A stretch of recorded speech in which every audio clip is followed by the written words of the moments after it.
with the third applicant, Amapungani Center for Investigative Journalism. Thank you, Ms. Mpaganyane.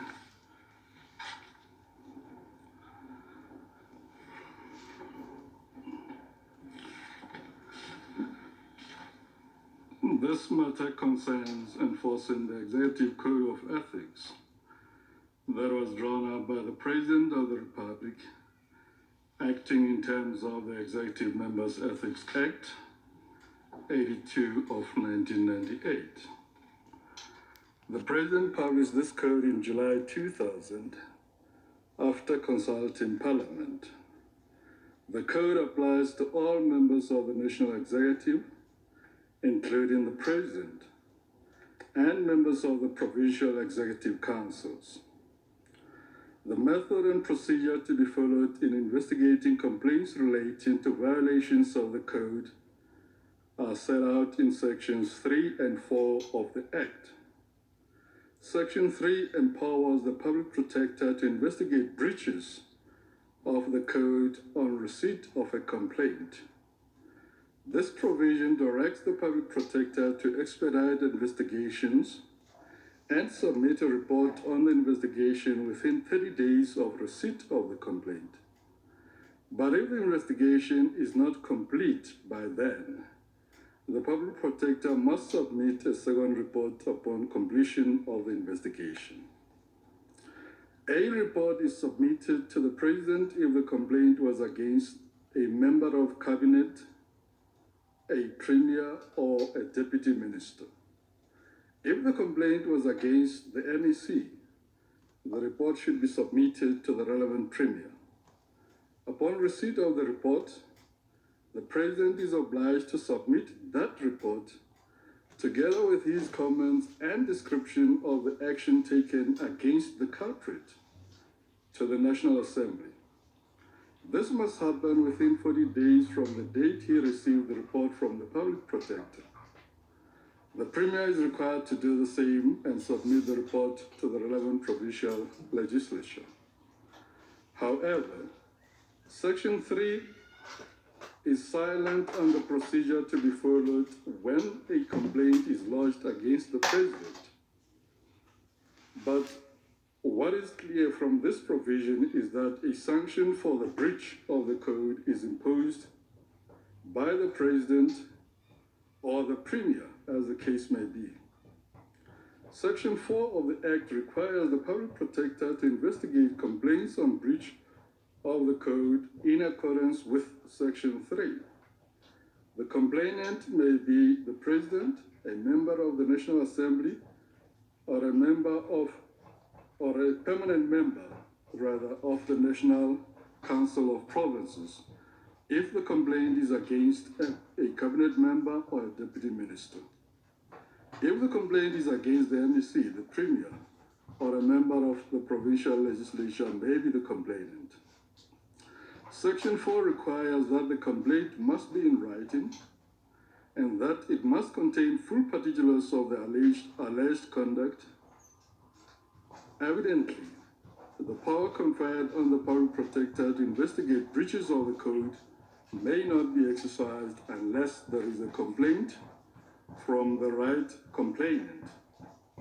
This means that the Public Protector cannot act on her own accord if she gets to know about the breach of the code, nor can she conduct an investigation that goes outside the parameters of the complaint received.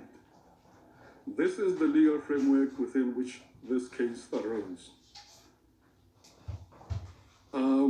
The factual background is as follows. On 6 November 2018, the President of the Republic appeared before the National Assembly to answer questions. Having answered the original question from the leader of the official opposition party, Mr. Maimane, a further oral question was put to the President. This question suggested the leader of the official opposition had proof of payment of the amount of 500,000 into a trust account called EFG2 on 18 October 2017. It was alleged that the payment was made to Mr. Andile Ramaphosa, the president's son. The leader of the official opposition also stated that he had a sworn affidavit from the person who made the payment, which stated that Busisa's CEO had asked him to make the transfer for Mr. Andile Ramaphosa. He then asked the president, that is the leader of the official opposition, he then asked the president to set the record straight. Although in terms of the rules of the National Assembly, the president was not obliged to answer the question on the spot, he elected to answer it. In his answer, he said his son was running a consultancy business and that he had signed a contract with Busasa, which the president himself had seen. However, it turned out that the leader of the opposition, in framing his question, had the facts completely wrong. The payment of 500,000 rand into the EFG2 account was not for the president's son, but was a donation by Busisa's CEO to the CR17 campaign. When this error was brought to the president's attention by one of the CR17 campaign managers, the president addressed a letter to the Speaker of the National Assembly, informing her that the answer he gave in response to the oral question was inaccurate, and that the payment was a donation to the CR17 campaign. He said at the time he answered, he had no knowledge of the donation. It was this letter which led to 2 complaints that were lodged with the public protector against the president. The first complaint was submitted by the leader of the official opposition. It read, open quote, on 6 November 2018, during a question session in the National Assembly, I presented President Ramaphosa with the documentary proof of the payment and a sworn statement that alleges the money was intended for his son. The president confirmed that he was aware of the payment, but he had been satisfied that it was a lawful payment for services rendered by a consultancy firm owned and operated by Andile Ramaphosa. Subsequently, and on or about 16 November 2018, the president sent a letter to the Speaker of the National Assembly purporting to correct the answer he gave in the National Assembly 10 days earlier. In this letter of correction, the president reveals that the payment was actually a donation toward his campaign to be elected ANC president in December 2017.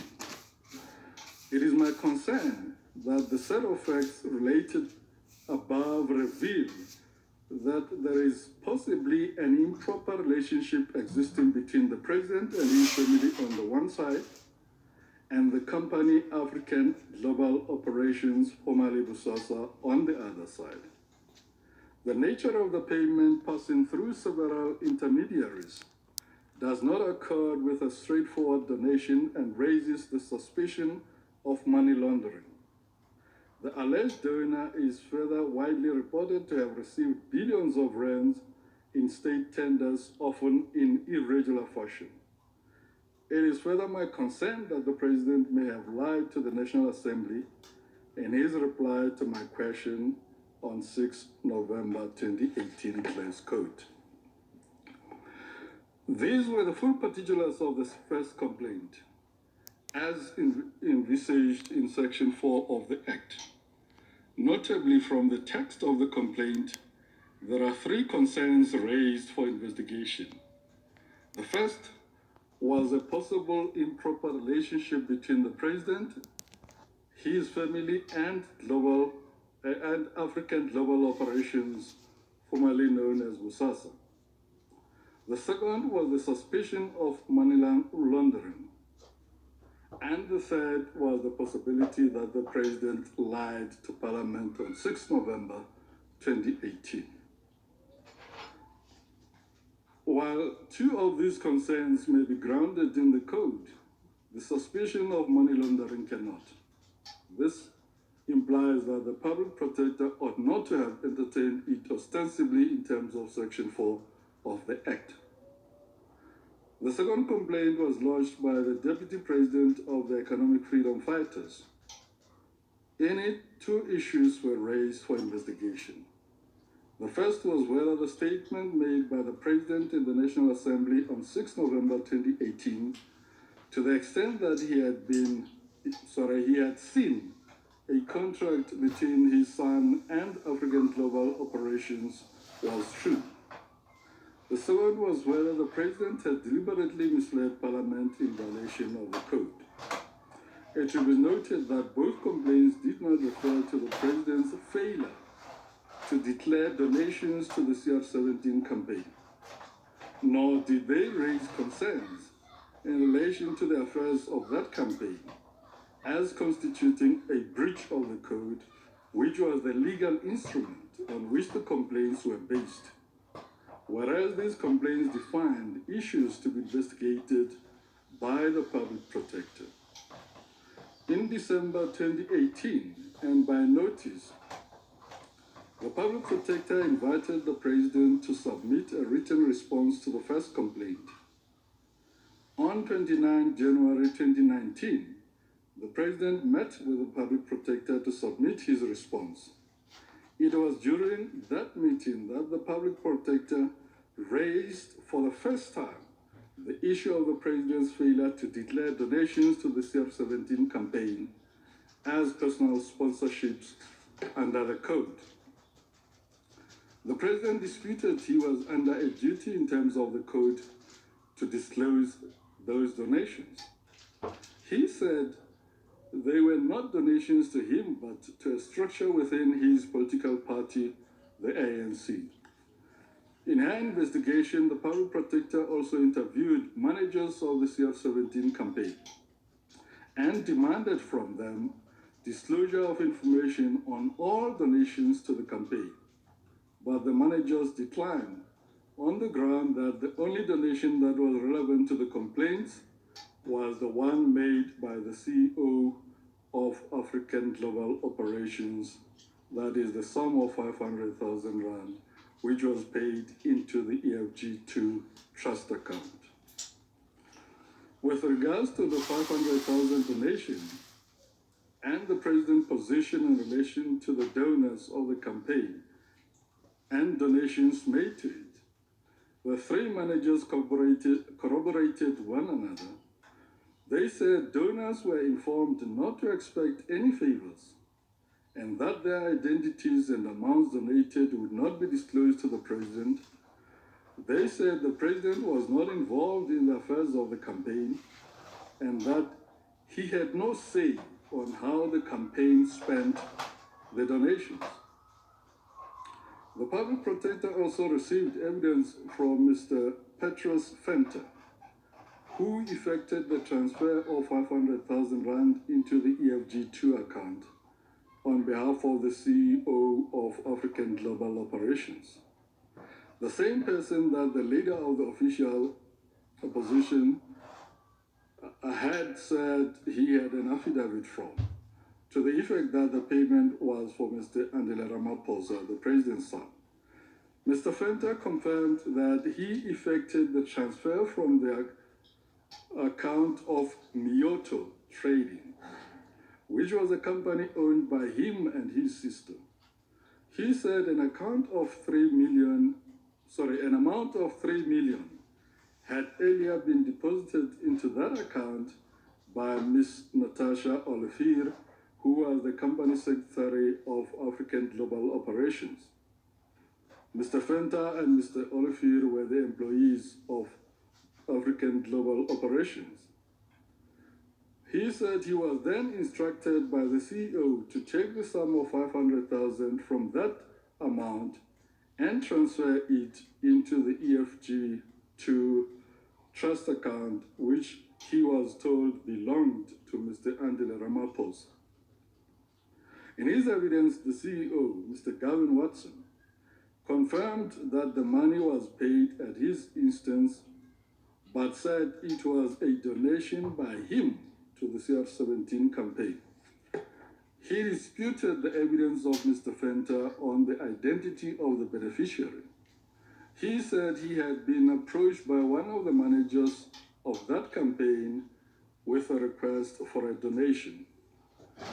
The public protector also interviewed 3 attorneys from the firm called Eldenstein, Faber, and Grobler, which conducted the EFG2 trust account. Ms. Ronelle Grobler, who was responsible for that account, informed the public protector that she used to receive instructions from one of the CR17 managers for making payments from that account. The public protector also called for bank records relating to the EFG2 account, from which she confirmed that the sum of 500,000 was paid from the account held by Nyoto Trading into the EFG2 account. Those records also showed that an amount of 191 million rand was deposited into that account, and that payments were made from it to several beneficiaries, including Ria Tender Trust and the Cyril Ramaphosa Foundation. It also appears that some emails were anonymously delivered to the Office of the Public Protector. These emails were in the form of hard copies. In her answering affidavit, the public protector confirmed that the authenticity of those emails was not established. She said, open quotes, "It is telling that instead of denying the contents of the emails, the President complains about how I obtained the emails to which I refer. I received many documents from anonymous whistleblowers. These emails were provided to my office anonymously and in hard copies. It is also for that reason that I have no metadata in respect thereof," close quote.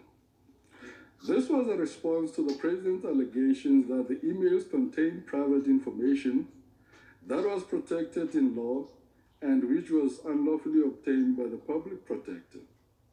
But the public protector did not respond to the assertion made by the President that he, the President, was not afforded an opportunity to address the contents of those emails, and that they appeared for the first time in the final report issued by the public protector. While none of the emails said the President personally benefited from the CR17 campaign donations, they contradicted the evidence of the campaign managers to the extent of the President's involvement in the fundraising of the campaign. Some of the emails showed that the campaign managers had asked the President to contact certain prospective donors for donations and thanked some donors who had already donated. But his response to such requests is not on record, nor is there proof that he received the emails on those requests.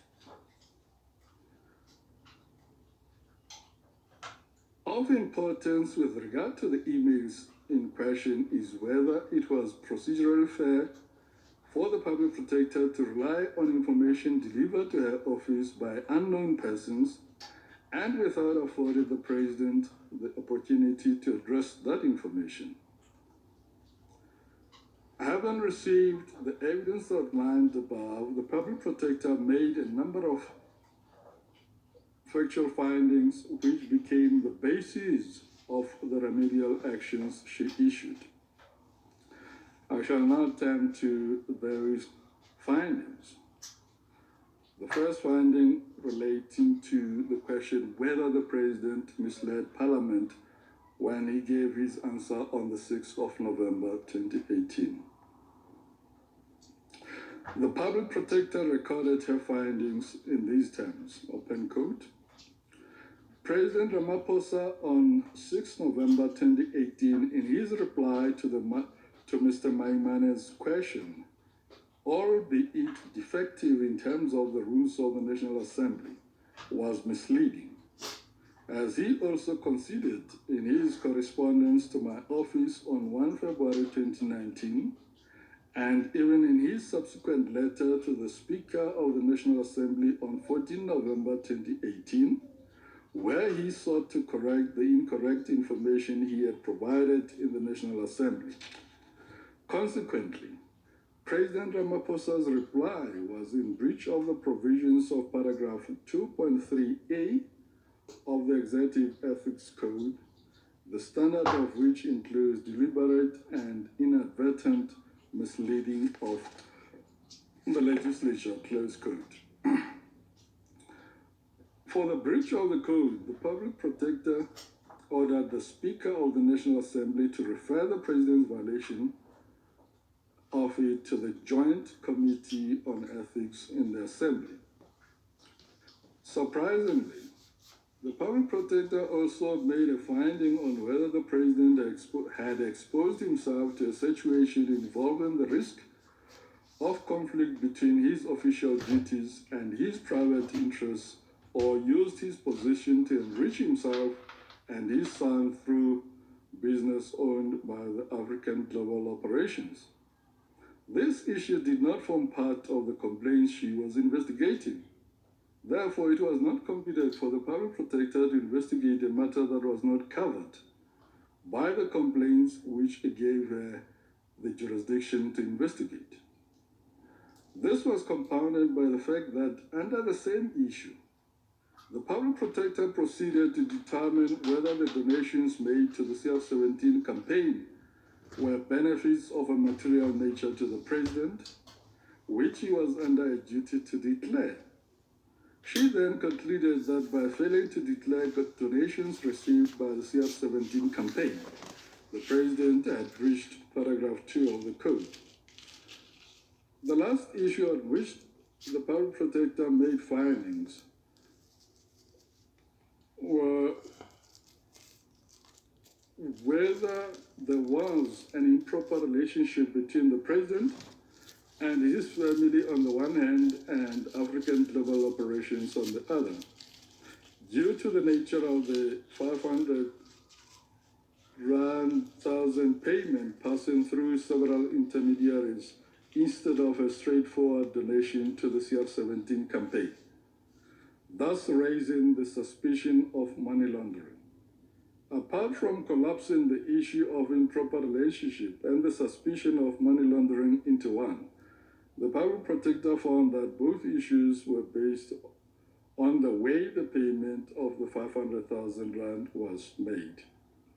Having found that the President has failed to declare donations made to the CR17 campaign, the Public Protector instructed the Speaker of the National Assembly to demand publication of all donations received by the President within 30 days of receipt of the report.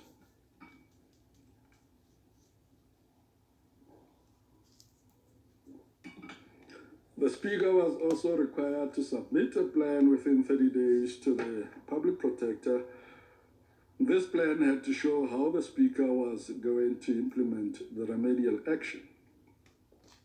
The National Commissioner of Police was himself instructed to investigate an alleged violation of Section 11, Sub 3 of the Public Protector Act by the CEO of African Global Operations, who was accused of lying under oath. The National Director of Public Prosecutions and the Commissioner were each instructed to submit a plan describing how they were going to implement the remedial actions that required them to do investigations. These plans, too, were to be submitted to the Public Protector within 30 days from the date on which the report was issued. Dissatisfied with the findings made and the remedial actions taken, the President, the Speaker of the National Assembly, the National Director of Public Prosecutions launched a review application challenging the Public Protector's report. This report was challenged on the grounds of unlawfulness and irrationality. The Public Protector and the EFF opposed the review application. Amabungane Center for Investigative Journalism was granted leave to join the case. Amabungane asked the High Court to interpret the code as requiring disclosure of donations made to campaigns for internal leadership of political parties. Alternatively, it sought to challenge the validity of the code. The High Court delivered a comprehensive judgment on the matter within a period of a month. That court upheld the argument that the findings made and the consequent remedial actions were unlawful and irrational. With regard to Amabungane's case, the High Court interpreted the code and concluded that in its present form, the code does not require disclosure of donations made to internal campaigns for leadership of political parties. However, no decision was taken on the constitutional challenge against the code. The Public Protector, the EFF, and Amabungane were unhappy with the outcome and sought to appeal directly to this court. We were satisfied that these parties met the requirements of a direct appeal. The issues that arose are similar to those that were raised in the High Court. They are A, whether the Public Protector correctly found that the President had misled Parliament in breach of the code. B, whether the President had a duty to disclose donations made to the CR17 campaign and whether the Public Protector competently investigated this issue. C, the Public Protector's competence to investigate the affairs of the CR17 campaign. D, whether the Audi principle applies to the process preceding a decision on remedial action. E, whether the remedial actions taken were lawful, and F, whether the High Court rightly declined to adjudicate Amabungane's constitutional challenge. Each of these issues was considered separately by this court. The first issue considered was whether the President misled Parliament. The inquiry into this issue was partly factual and partly legal. The standard for determining whether there was a breach is to be found in paragraph 2.3a of the code, which reads, open quote, members of the executive may not, A, willfully mislead the legislature to which they are accountable, close quote. In plain words, the code prohibits members from willfully misleading the legislature. The member concerned must have intended to mislead by furnishing incorrect information to the legislature. The underlying reason for this qualification is that members of the executive rely on information given to them by departmental officials, the correctness of which they are not in a position to verify. The evidence placed before the Public Protector did not establish willfulness on the part of the President when he answered the question by Mr. Maimane on 6 November 2018. In fact, it appears that Mr. Maimane himself was not aware that his question was factually incorrect. He thought that the payment of 500,000 rand was made to the President's son. Hence, he was concerned about the improper relationship between African Global Operations, whose CEO had paid the amount, and the President and his family. At the time the answer was given, all parties concerned thought that they were dealing with a payment to the President's son. It was only after the parliamentary session that it was brought to the attention of the President that the payment into the EFG2 trust account was a donation to the CR17 campaign. And he sought to correct his answer by addressing a letter to the Speaker. Even then, Mr. Mkwebane did not accept that to be true, and he continued to submit a complaint to the a complaint on the improper relationship between African Global Operations and the President's family to the Public Protector. Mr. Mkwebane had in his possession an affidavit by Mr. Petros Fenta, who made the payment and had said in it that the money was for the President's son. However, the investigation by the Public Protector revealed that Mr. Fenta was wrong on this issue. Now, the question that the Public Protector had to establish was whether, as she was requested by the complainants, the President had willfully misled the National Assembly. These were the terms in which the Deputy President of the EFF had framed the complaint, and it was correctly framed in the language of paragraph 2.3a of the Code.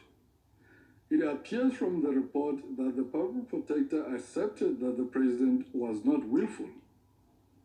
In one part of the report, the Public Protector recorded that the President's open code conduct referred to above, although in good faith, is inconsistent with his office as a member of Cabinet, close quote.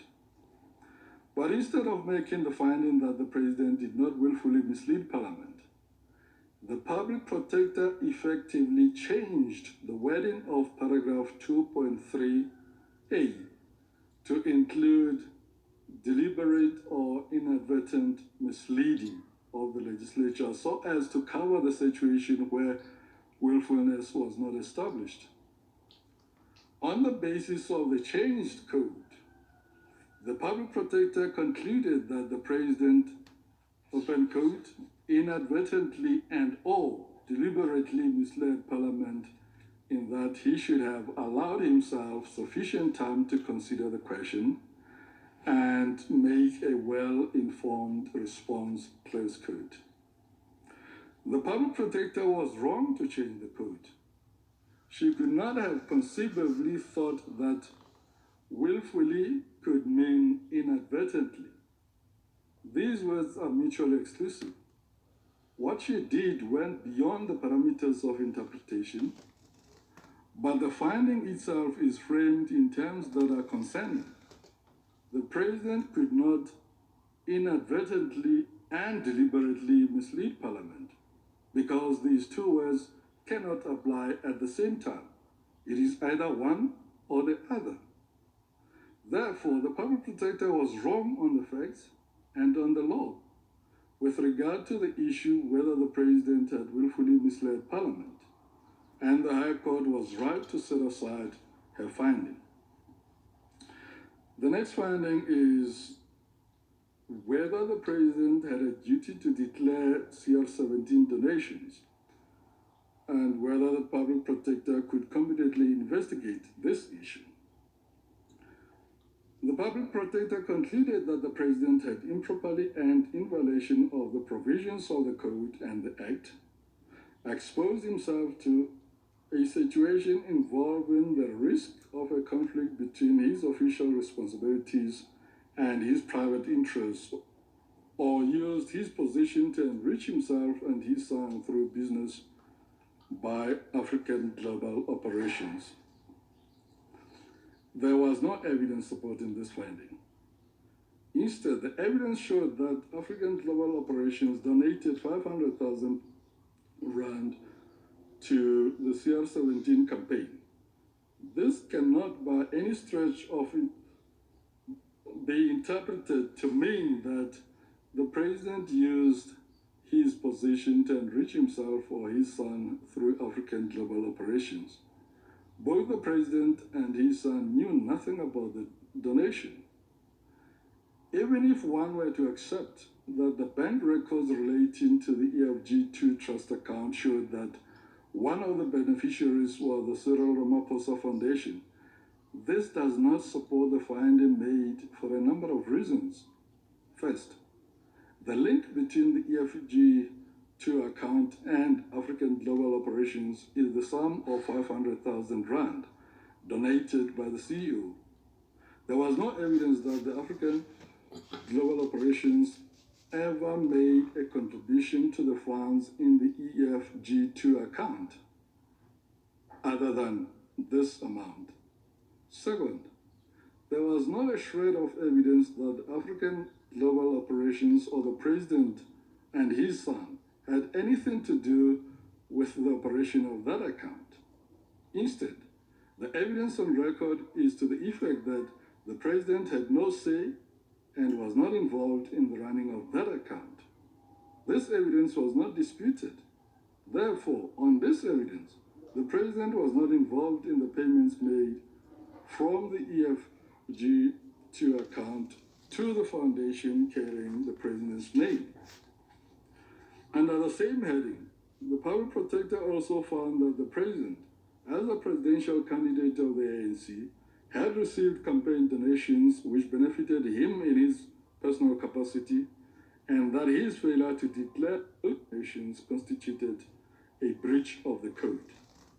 Once more, the evidence on record showed that the president did not personally benefit from the donations made to the CL17 campaign. The public protector may have not believed it, but she did not reject such evidence. Consequently, the matter must have been decided on the basis of that evidence. But more importantly, both these issues did not form part of any of the complaints submitted to the public protector. Therefore, she did not have the authority to investigate matters falling outside the complaints.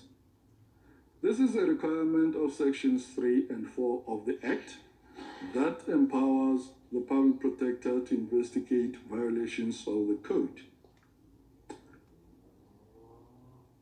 I shall move to the next finding: competence to investigate the affairs of the CR17 campaign. The public protector and the EFF argued that the High Court erred in concluding that the public protector had no jurisdiction over the CR17 campaign. The public protector contended that the source of her powers is Section 182 of the Constitution, together with Section 6 of the Public Protector Act. The EFF submitted that internal party elections constitute state affair because those party elections are a step towards legislative bodies. There is no merit in the argument advanced by both parties. Both the Constitution and the Public Protector Act do not empower the Public Protector to investigate private affairs of political parties. Political parties do not perform a public function or exercise a public power when they conduct internal elections. Theirs is a private affair and not a state affair. Moving to the investigation over the suspicion of money laundering. The public protector found that the 500,000 donation from the CEO of African Global Operations passed through several intermediaries, and this raised a suspicion of money laundering. But the evidence placed before her dispelled all this. The donation passed through only one account and not several intermediaries. The early principle. The president complained that the interim report in respect of which he was afforded the opportunity to make representations did not include the remedial action. He contended that he was entitled to a hearing before the decision on the remedial action was taken. The public protector countered this argument by submitting that Section 7, Sub 9 of the Public Protector Act obliges her to afford the affected persons a hearing only during an investigation. On a proper reading of Section 7, Sub 9, we concluded that a person against whom remedial action is taken is entitled to be heard on the proposed remedial action. We also held that the public protector had no authority to make the remedial action she had issued against the Speaker of the National Assembly, the National Director of Public Prosecutions, and the National Commissioner of Police. Mapungani's case. Once the High Court concluded that the code could not be read as obliging disclosure of donations made to political parties, it should have decided the constitutional challenge mounted by Mapungani. We find that the High Court erred in declining to decide it on technical grounds. That court should have decided the validity of the claim. In a dissenting judgment, Mokgwe'n CJ concludes that Mr. Busisiwe Mkwebane lodged a formal complaint that allowed the public protector to investigate every aspect of the president's CR-17 related conduct that she considered as potentially unethical.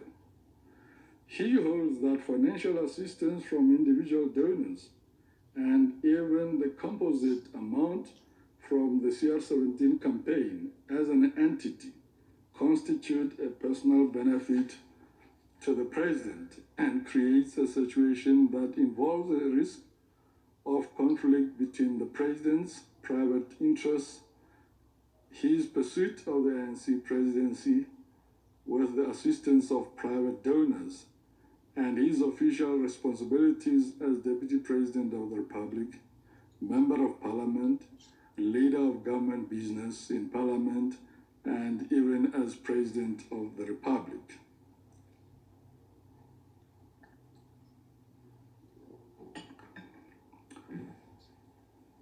The President should, in his view, while still a Member of Parliament and Deputy President, have disclosed the sponsorship to the National Assembly as enjoined by the Constitution, the Members Act, and the Code. He further holds that the emails which the President effectively admits are authentic, true, and reveal that he deliberately represented a falsehood to the public protector. And this, together with his failure to disclose the private donations to his campaign, run against the very essence of his obligations laid out in sections 96 sub 2b, 83b, and 181 sub 3 of the Constitution, and the values of transparency, accountability, on which our democratic state was founded. And in the result, the following order is made. 1. Leave to appeal is granted. 2. Save to the extent mentioned below, the appeal is dismissed. 3. The dismissal of Amapungani's Center for Investigative Journalism NPC's claim for constitutional invalidity of the Executive Ethics Code is set aside. 4. The matter is remitted to the High Court for determination of that claim. 5. The President of the Republic of South Africa is ordered to pay costs of Amapungani Center for Investigative Journalism in this court, including costs of 2 counsel. 6. No order as to costs is made in respect